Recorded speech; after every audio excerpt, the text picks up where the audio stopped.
فتأكدت أن هذا الدين دينا باطلا. وهنا أقول للشيعة وأسألهم سؤالا: أنا الآن سنيا، وأقول لو أنني دعوت الشيعة لاستطعت أن أدعوهم أولا إلى ترك المنكرات وترك البدع.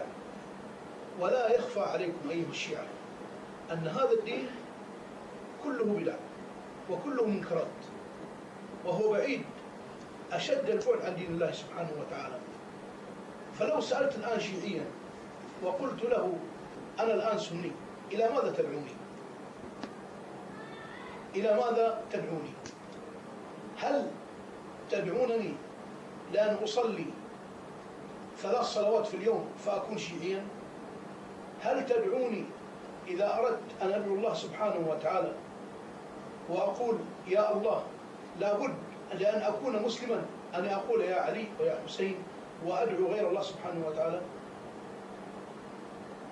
هل تدعونني لأن أكون مسلما لابد أن أسب صحابة رسول الله صلى الله عليه وسلم؟